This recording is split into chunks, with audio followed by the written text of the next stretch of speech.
This family amusement park has been building up a solid reputation with the coaster community over the past couple decades. Their Hollywood Nights event is ranked as one of the best coaster club events in the country. Not only is this park gaining popularity with the enthusiasts, but also with anyone who's a fan of amusement parks or water parks in general. During this past summer, I finally made my first visit to Holiday World, and I must say I was rather impressed. There's a lot to do, and everyone in your family can join in on the fun. Rides and attractions. Similar to my Kentucky Kingdom review, I have to take into consideration the size and demographics of this park. Holiday World is a smaller tiered park, similar to Knoebels. With that said, both parks have their own distinct flavor of attractions. Knoebels focuses more on classic attractions, while Holiday World may have a flavor for the classics. It's rooted in modern era of thrill machines. Holiday World has 4 main roller coasters and all are highly regarded in the coaster community. Thunderbird is the first launched wing coaster by B&M. Voyage is a giant Gravity Group Woody that ranks as one of the tallest, fastest, and longest wooden roller coasters on the planet. Legend is a classic CCI that sends you on an epic journey that travels through the water park and into the forest. Raven, the park's first wooden roller coaster, still holds up and has a couple tricks hidden up its sleeve. Beyond the roller coasters, Holiday World has a giant water park, loaded with great water slides and water coasters to keep you entertained all day. Honestly, for the average going guest, the water park is probably the biggest draw. It's a great water park that I would rank near the highest in the country. They have 3 water coasters, which is insane, 2 wave pools, and a bunch of other slides to enjoy. When I visited the park in July, a portion of the water park was closed, but that really didn't matter because all that was still open was plenty to do. Because the park was rather busy and there was this thunderstorm that took up like about 2 hours of the day, I only had enough time to check out one of their water coasters, and that was Wildebeest. It is by far the best water coaster that I've ever ridden. I didn't know that airtime was a thing with water slides, but yeah, Wildebeest has airtime, lots of it. The flat ride offerings might be a little lackluster, but the focus of this park is clearly on their wooden roller coasters and water park. With that said, there was a kiddie section of the park that me and my family didn't discover until the end of the day. It's tucked in the top corner of the park, which is at the opposite end from any of the other major attractions, so not exactly in the best place. My daughter and I took a few rides on the log flume, which I thought was a nice ride. It's your average log flume besides the long dark tunnel you travel through in the beginning.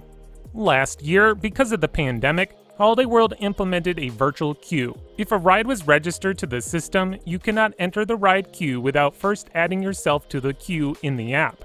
The process seemed like a great idea. I know that some had no issues with it and thought it was a fantastic process, but I wasn't a fan. The system had many flaws, like preventing you to join multiple queues, which I get. But if there is a ride with no wait, and I can't enter the queue for a roller coaster in like an hour, why do I have to cancel my hour wait to gain access to the log flume, which is clearly a walk-on? Also, I witnessed roller coasters with wait times in excess of 90 minutes, but when you walked by the coaster, there would only be like 5 people in the line and the ride operator holding out on dispatching the train until more people entered the queue.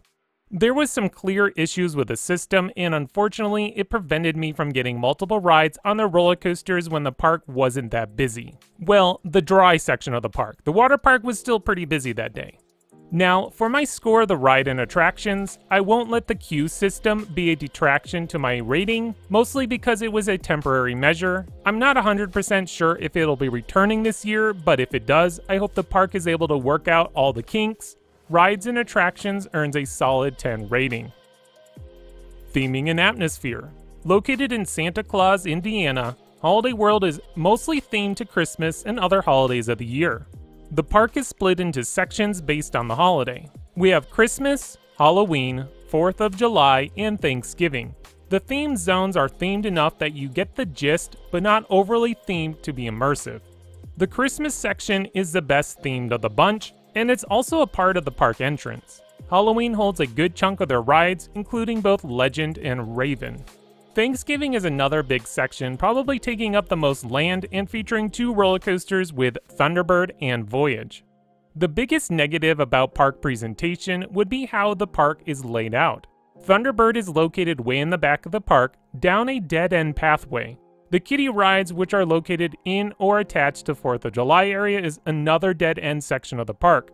I would advise first-time visitors to grab a park map so you can figure out where you are heading. Also, another side note, the front section of the park is up on a hill, so heading down to the water park and Thanksgiving section, you will be descending a rather steep hill. Be prepared for some walking, and thus I don't recommend flip-flops. Bring a pair if you want to wear them, but for the water park only. Theming and atmosphere earns a score of 8. Park value. Daily park tickets will cost you about $45 to $50. You might be able to find them cheaper, and I'm not 100% sure what the price is for 2021, but anyways, this is on point with majority of the theme parks of this caliber. When compared to Kentucky Kingdom, Holiday World's closest competitor, park tickets might seem a little bit more pricey, but we're also not looking at the whole picture. For starters, Holiday World offers free parking. I hate it when you visit a major theme park and they gouge you with $20 to $30 for parking. It's insane, and I'm glad that when I see a park like Holiday World do the classy thing of including parking in their daily admission. The freebies don't stop with parking, as the next biggest item that is included with your admission is soft drinks. You heard me right, beverages at Holiday World are included. Just walk up to any of their self-serve beverage dispensers, grab a cup, and fill it up with your favorite soda and/or sports drink of choice. This is an amazing feature, especially how easy it is to grab a drink. No 15-minute line to get a drink like you would at a Six Flags park, just walk up and go. Inside the water park, there are sunscreen dispensers available at no charge. Probably one of the most forgotten items when going to a water park is the sunscreen. Well, at Holiday World, they got you covered. So yeah, Kentucky Kingdom may have lower rates, but when you look at everything that Holiday World gives you, the slightly higher ticket price is definitely a bargain. Let's be real here, both Kentucky Kingdom and Holiday World are great bargains, but just for different reasons. Holiday World earns a 10 score for park value. So my personal score is going to be a 9, and there are a couple things that held it back from being a perfect 10 score, so let me explain. First thing was the virtual queue. I know some didn't have any issues with it, but I thought it was a flawed system that needed some tinkering with. Hopefully 2021 will see it gone. Next is the unstructured layout of the park. There really isn't any rhyme or reason to the way this park is laid out. It feels as if the park just started adding attractions wherever, not really taking into account future attractions and how they could expand more effectively. Thunderbird being tucked way in the back of the park is a puzzler. Okay, it is a great location back there and I understand that, but it's a dead end, so if you want to ride any other attraction, be prepared for the long walk back. Even with its minor flaws, Holiday World is still better than many amusement parks, including some owned by Cedar Fair and Six Flags.